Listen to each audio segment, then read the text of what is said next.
Welcome to Revenge Return, where love is never simple, revenge is never accidental, and every story unfolds with secrets, betrayal, and emotional twists you won't see coming. This is where the story begins. Family only, my mother-in-law Margaret said sweetly, closing the office door in my face. I'm sure you understand, dear. I stood there in the hallway of Sullivan Industries headquarters, my hands clenched at my sides. Through the frosted glass, I could see the shapes of my husband's family gathering around the conference table for their monthly business meeting, a meeting I wasn't allowed to attend. Despite being married to the CEO's son for 3 years, despite having an MBA from Wharton, despite having doubled the efficiency of their shipping department during my brief stint as a temporary consultant. But of course, none of that mattered, because I wasn't born a Sullivan. Don't take it personally, Kate, my husband Thomas said later that night, loosening his tie as he got ready for bed. It's just tradition. The business stays in the family. I am family, I replied quietly. We're married. He gave me that patronizing smile I'd grown to hate. You know what I mean. Blood family. Besides, you've got your little consulting projects to keep you busy. Little consulting projects. As if the work I did helping struggling companies turn themselves around was somehow less significant than his family's mid-sized shipping company. The quarterly numbers looked rough, I commented, watching his reaction in the mirror, especially the Asia-Pacific division. His smile faltered slightly. Been peeking at confidential documents again. No, I read the public financial statements, like any interested investor would. I turned to face him. You're losing market share to smaller, more agile competitors. Your infrastructure is outdated and your management structure is. Enough? He cut me off sharply. You don't know everything, Kate. The Sullivans have been running this business for 3 generations. We know what we're doing. I let it drop, but I knew better. Sullivan Industries was hemorrhaging money, locked into outdated practices by a family too proud to admit they needed help. A family that saw me as nothing more than their precious hair's decorative wife. The next morning, I made a decision. I'm starting my own company, I announced over breakfast. Thomas barely looked up from his phone. That's nice, honey. What kind of company? Logistics and supply chain management consulting. That got his attention. You can't be serious. That would be competing with Sullivan Industries. I took a sip of my coffee, enjoying his discomfort. Not directly. I'll be focusing on helping smaller companies optimize their operations. Besides, since I'm not family, what I do shouldn't concern the Sullivans, right? He frowned. Kate. I've already rented an office space, I continued, and I have my first client meeting this afternoon. Does Mother know about this? I smiled. Why would she need to? It's not a family matter. The office I'd rented was small but functional in a modern building across town from Sullivan Industries' aging headquarters. I'd spent weeks preparing for this moment, using my industry contacts and reputation to set up meetings with potential clients. My first client was Zhang Shipping, a rising star in the Asia-Pacific market, the same market where Sullivan Industries was struggling. Miss Harrison, Mr. Zhang greeted me warmly. Your reputation precedes you. Your work with Atlantic Freight was impressive. Thank you, I said, pulling up my presentation. But please call me Kate. By the end of the meeting, I had my first major contract.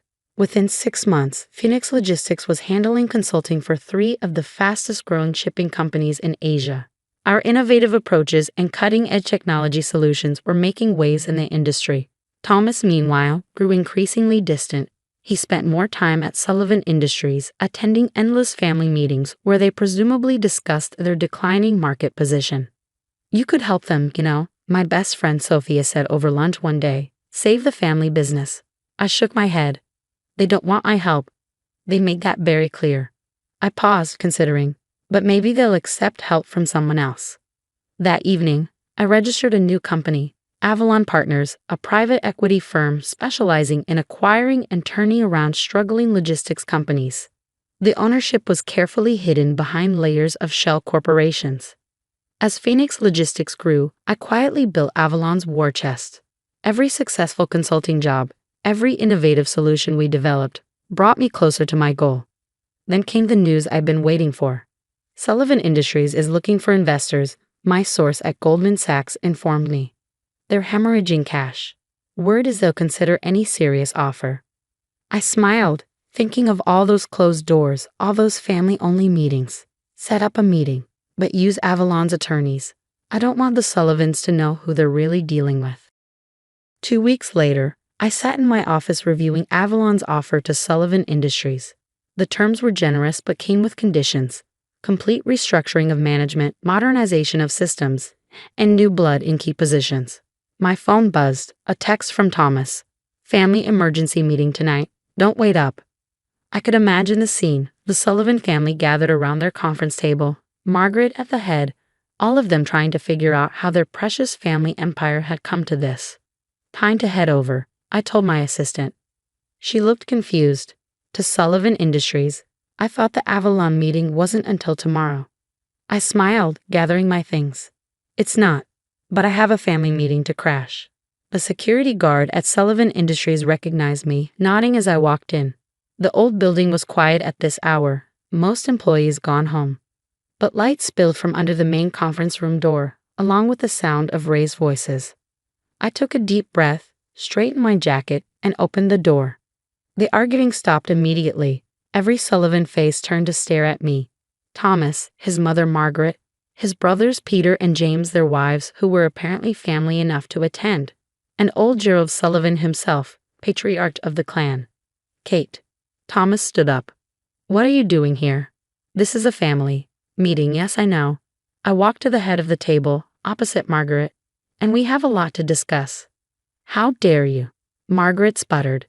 This is a private meeting about Avalon Partners' offer to buy controlling interest in Sullivan Industries.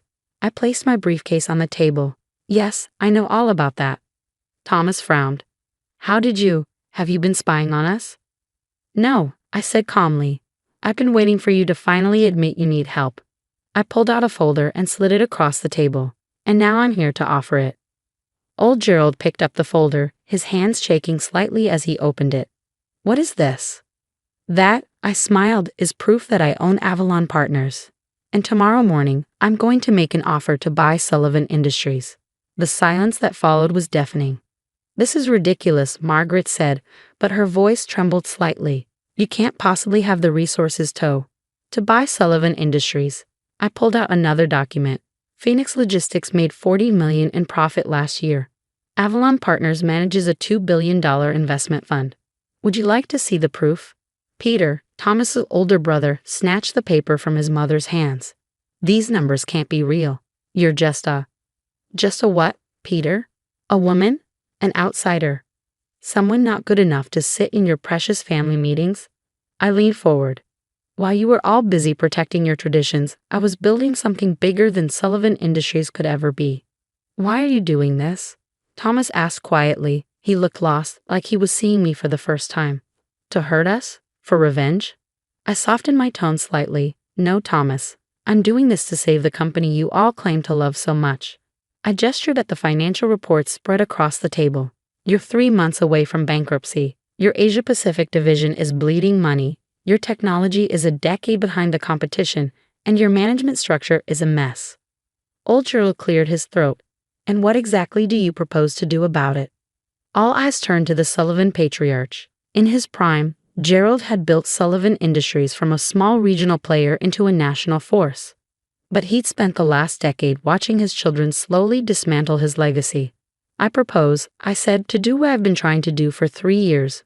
Modernize your operations, streamline your management, and make Sullivan Industries competitive again.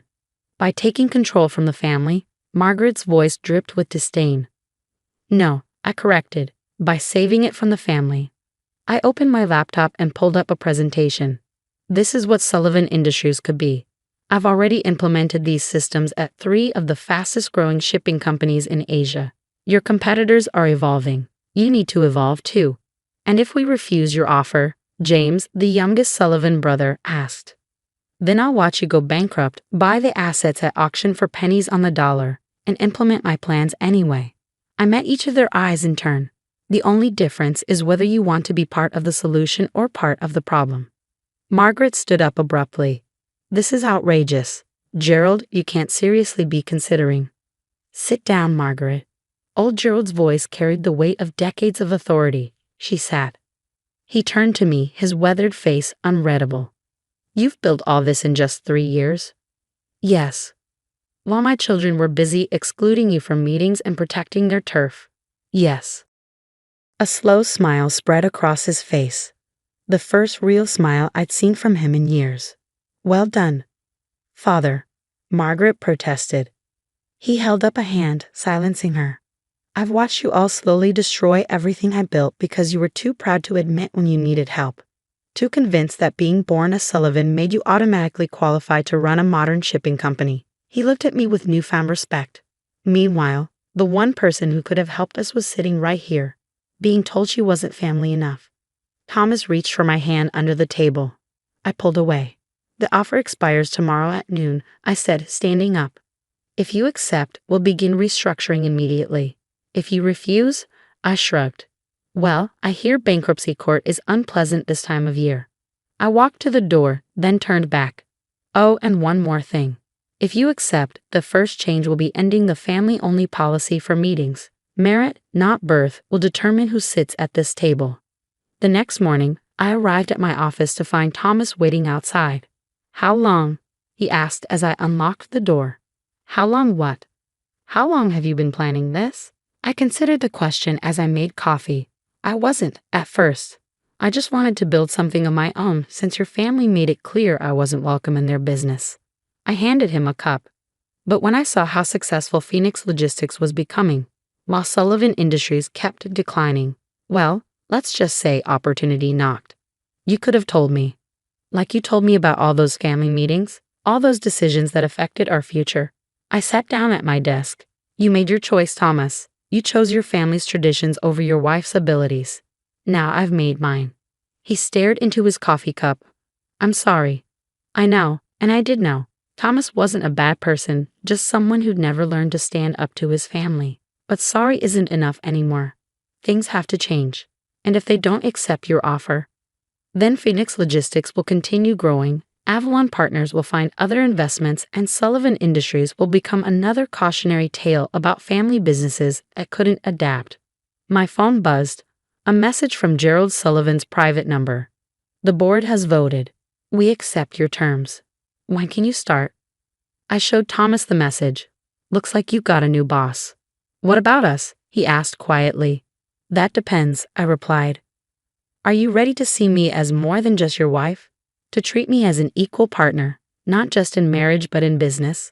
He nodded slowly. I think I'm starting to. The restructuring of Sullivan Industries was exactly as challenging as I'd expected.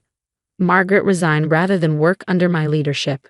Peter and James initially resisted every change, but when the first quarter results showed a 15% increase in profits, they became more cooperative. Thomas surprised me. Once free from his family's shadow, he proved to be an innovative thinker and a strong ally in modernizing the company.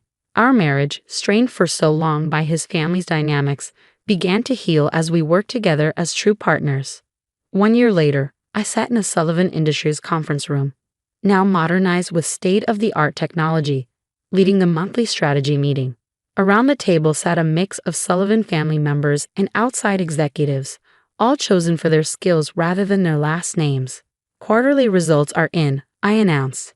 Asia-Pacific division shows 40% growth.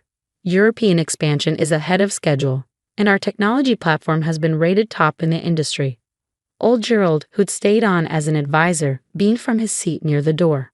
Well done, Kate. You've done what I always hoped my children would do, made Sullivan Industries better than it was before. No, I corrected him gently. We did it together, as a real family business should work. After the meeting, Thomas found me in my office. Mother called today. She's thinking of coming back, maybe doing some consulting work. I smiled. Tell her she's welcome to apply. Through HR, like everyone else. She won't like that. No, I agreed, but she'll respect it. And that's more important. Looking out my office window at the city skyline, I thought about the journey that had brought me here. From excluded outsider to company savior, from underestimated wife to respected CEO. You know what the best part is? I said to Thomas. What's that? Now when someone says family business, they're talking about something we built together, not just a name we inherited. He kissed my cheek. Speaking of family, have you thought more about what we discussed?